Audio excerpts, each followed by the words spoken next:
ଦଶମ ଶ୍ରେଣୀର ଛାତ୍ରଛାତ୍ରୀମାନଙ୍କୁ ସ୍ୱାଗତ। ଆଜି ଆମର ପ୍ରଥମ ପ୍ରଶ୍ନ, ରାସାୟନିକ ପ୍ରତିକ୍ରିୟା କ'ଣ?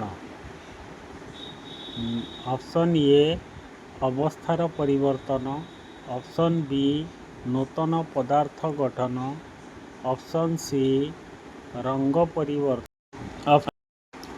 2 ନମ୍ବର ପ୍ରଶ୍ନ, Mg+O2 ଏରୋ MgO କେଉଁ ପ୍ରକାରର ପ୍ରତିକ୍ରିୟା?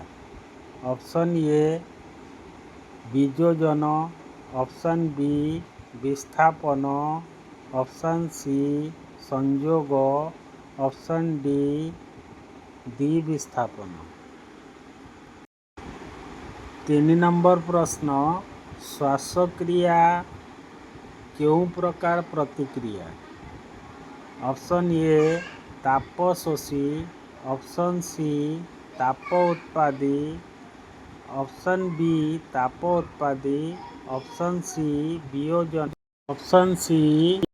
Option D 4 number Fe+Cu SO4 arrow Fe+Cu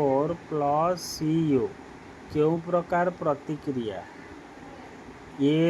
option A ବିସ୍ଥାପନ, ଅପସନ୍ ବି ସଂଯୋଗ, ଅପସନ୍ ସି ବିଯୋଜନ, ଅପସନ୍ ଡି ଦ୍ୱିବିସ୍ଥାପନ। 5 ନମ୍ବର ପ୍ରଶ୍ନ, ଚୂନ ପାଣିରେ କାର୍ବନ ଡାଇଅକ୍ସାଇଡ୍ CO2 ପାସ୍ କଲେ କ'ଣ ହୁଏ?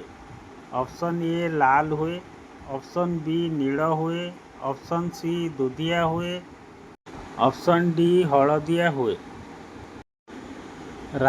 6 ନମ୍ବର ପ୍ରଶ୍ନ, ରାସାୟନିକ ସମୀକରଣକୁ ସମତୁଲ କରିବା ନିୟମଟି କ'ଣ? ଅପସନ୍ ଏ ଶକ୍ତି ସଂରକ୍ଷଣ, ଅପସନ୍ ବି ଗତି ନିୟମ, ଅପସନ୍ ସି ଊର୍ଜା ନିୟମ, ଅପସନ୍ ଡି ନ୍ୟୁଟନଙ୍କ ନିୟମ। 7 ନମ୍ବର ପ୍ରଶ୍ନ, AgCl ସୂର୍ଯ୍ୟ ଆଲୋକରେ କ'ଣ ହୁଏ? ଅପସନ୍ ଏ ଲାଲ ହୁଏ, ଅପସନ୍ ବି ବିଯୋଜିତ ହୁଏ, ଅପସନ୍ ସି ଗଳିଯାଏ, ଅପସନ୍ ଡି ବାଷ୍ପୀଭୂତ ହୁଏ। ପ୍ରଶ୍ନ ନମ୍ବର 8, ତାପ ଶୋଷୀ ପ୍ରତିକ୍ରିୟାରେ କ'ଣ ହୁଏ? ଅପସନ୍ ଏ ଉଷ୍ମ ବାହାରେ, ତାପ ବାହାରେ, ଅପସନ୍ ବି ଉଷ୍ମ ଶୋଷଣ ହୁଏ, ତାପ ଶୋଷଣ ହୁଏ, ଅପସନ୍ ସି ଆଲୋକ ନିର୍ଗତ ହୁଏ, ଅପସନ୍ ଡି ଧ୍ୱନି ହୁଏ।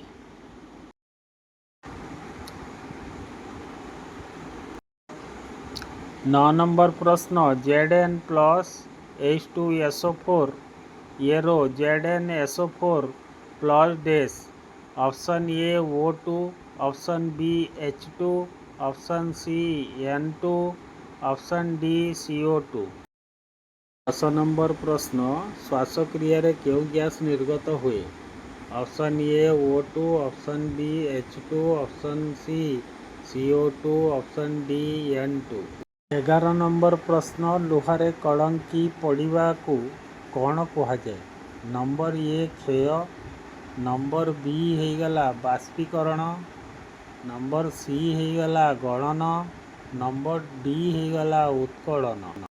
12 ନମ୍ବର ପ୍ରଶ୍ନ, CuO+H2 arrow option A Cu+H2O, option B CuO2, option C H2O2, option D CuOH2। ଦହନ ପ୍ରକ୍ରିୟା କେଉଁ ପ୍ରତିକ୍ରିୟା?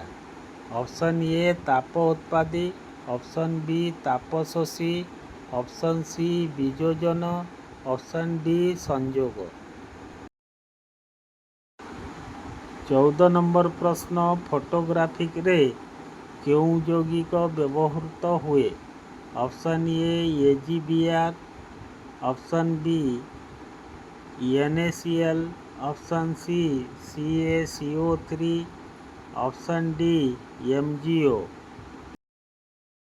15 ନମ୍ବର ପ୍ରଶ୍ନ, 2H2+O2 ଏରୋ 2H2O କେଉଁ ପ୍ରକାର ପ୍ରତିକ୍ରିୟା? ନମ୍ବର ଏ ଅପସନ୍ ଏ ସଂଯୋଗ, ଅପସନ୍ ବି ବିଯୋଜନ, ଅପସନ୍ ସି ବିସ୍ଥାପନ, ଅପସନ୍ ଡି ଦ୍ୱିବିସ୍ଥାପନ। 16 ନମ୍ବର ପ୍ରଶ୍ନ ଲୁହାର କଳଙ୍କି ପାଇଁ କ'ଣ ଆବଶ୍ୟକ? ଅପସନ୍ ଏ ବାୟୁ ଓ ଜଳ, ଅପସନ୍ ବି ଅମ୍ଳ, ଅପସନ୍ ସି କ୍ଷାର, ଅପସନ୍ ଡି ଆଲୋକ। ପ୍ରଶ୍ନ ନମ୍ବର 17 ଦ୍ୱିବିସ୍ଥାପନ ପ୍ରତିକ୍ରିୟାର ଉଦାହରଣ କେଉଁଟି? Option A Na2SO4 plus BaCl2, option B Mg+O2, option C Fe plus CuSO4, option D C+O2। 18 number ପ୍ରଶ୍ନ ଅକ୍ସୀକରଣରେ କ'ଣ ଯୋଗ ହୁଏ? Option A hydrogen, option B oxygen, option C nitrogen, option D chlorine.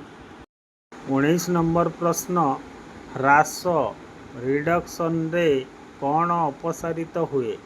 Option A oxygen, option B hydrogen, option C ଜଳ, option D carbon. 20 number ପ୍ରଶ୍ନ ରାସାୟନିକ ପ୍ରତିକ୍ରିୟାର ସଂକେତ କେଉଁଟି? Option A gas ନିର୍ଗମନ, option B ରଙ୍ଗ ପରିବର୍ତ୍ତନ, ଅପସନ୍ ସି ତାପ ପରିବର୍ତ୍ତନ, ଅପସନ୍ ଡି ଉପରୋକ୍ତ ସମସ୍ତ। ସମସ୍ତ ଛାତ୍ରଛାତ୍ରୀମାନଙ୍କୁ ଧନ୍ୟବାଦ। ତୁମେମାନେ ଆଜି ଏ ଭିଡ଼ିଓ ଦେଖ। ଆମେ ଏହାର ପରବର୍ତ୍ତୀ ଭିଡ଼ିଓରେ ଏହାର ଉତ୍ତର ଆଣିବା ଏବଂ ତୁମେମାନେ ସମସ୍ତେ ସବସ୍କ୍ରାଇବ୍, ଲାଇକ୍, ସେୟାର କରିବାକୁ ଆଦୌ ଭୁଲିବ ନାହିଁ। ତୁମମାନଙ୍କୁ ପୁଣି ଥରେ ଧନ୍ୟବାଦ।